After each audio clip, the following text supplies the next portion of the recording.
Welcome to Finance 300. This is your online instructor, Diana Block, and we're going into week 9. This week we're going to look at concepts related to capital structure. And specifically in this video, I want to talk about leverage. And the central issue of leverage is that we can increase the value of the company's stock by determining the amount of fixed and variable costs we want to have in our business structure and the amount of debt we want to have in our financial structure. So there's two different types of leverage: operating leverage and financial leverage. So we want to look a little bit at operating leverage first. And I can think of an example that'll help to really explain the concept of leverage. And you have fixed costs and variable costs in your production of any product. And so if you remember back from accounting, you have your variable costs that are part of your cost of goods sold, and then you also have some fixed costs or some period costs. And there's a couple of different ways that you could make most products. So if we look at a product like maybe handbags and high-end handbags, one way you could make those is to have human beings make each one custom. And if you do that, you can have a discussion about quality or what have you, but I'm looking specifically at the cost. This is going to be a more expensive way to have a handbag made, but it's also a variable cost. Human beings are usually variable costs, human labor. Because as we don't need them, if sales are down of handbags, then we can just lay some of those people off. If sales are up for handbags, we can just hire more people. So we can keep adjusting that variable cost depending on how much human labor that we actually need. Now, another way that we could choose to make those same handbags is to invest in a big $1 million machine that cranks out dozens or maybe hundreds of them per hour. This is going to be a little bit less expensive per bag to make them because of the sheer volume that the machine can produce.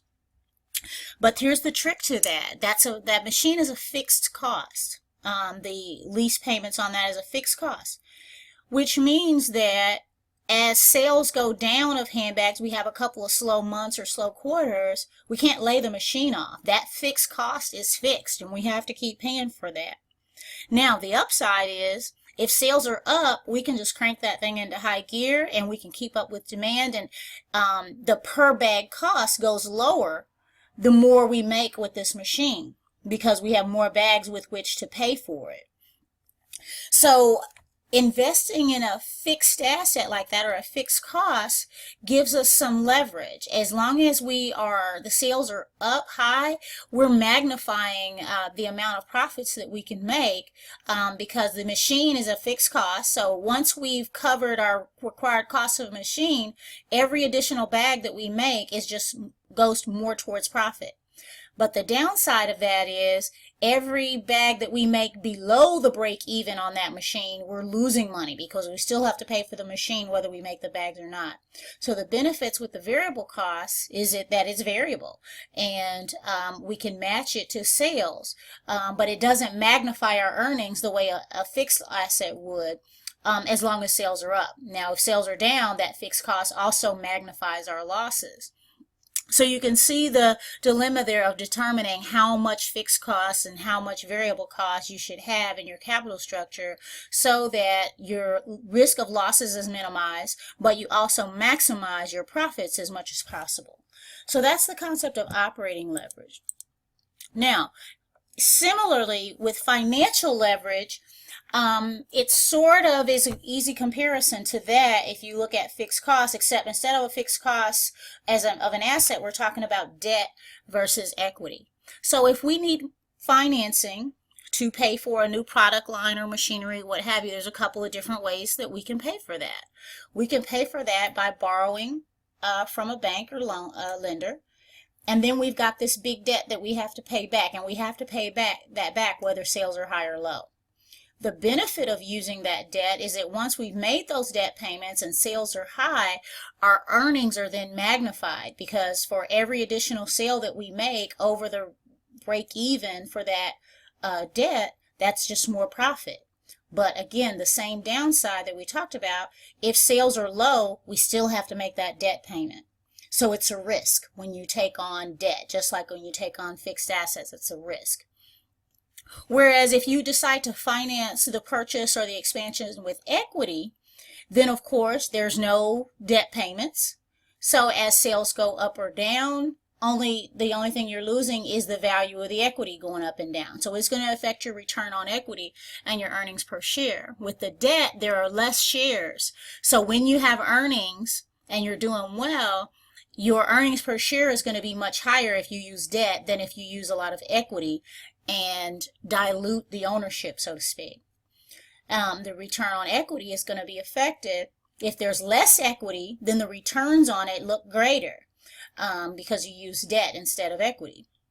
So each of those ratios will fluctuate depending on how much debt versus how much equity you have in your capital structure.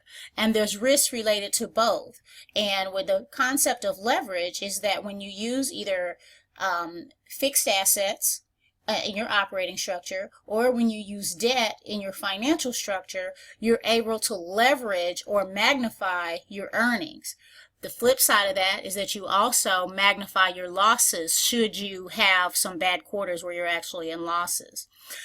So with the financial leverage, you're also trying to find the right balance of how much debt versus equity so that you make maximum profits, but also minimize your risk related to debt payments or fixed asset payments. So that's what you're talking about here in this chapter where we're looking at the concept of leverage. So you're going to read about that and other concepts related to capital structure in chapter 14. And then you're going to also have a class discussion where you're going to try to explain some capital structure related information to an executive and explain to them some of the items they should consider when making these type of decisions. How does their decision affect earnings per share and the debt to equity ratios? Some of the things you're going to talk about in the class discussion. Then you also have your online assignment. Make sure you take full advantage of the practice problems, since you can do those as many times as you want before you start on the actual assignment problems. And take a look at the textbook website because there's additional resources there like flashcards, crossword puzzles, and other things to help you work through the terms. And keep an eye out in the discussion area. I'm going to post some additional videos and information there that'll also help you with the concepts this week. So if you have any questions, feel free to give me a call or send me an email, and we can work through any issues that you have. And I look forward to talking to you in the discussion this week.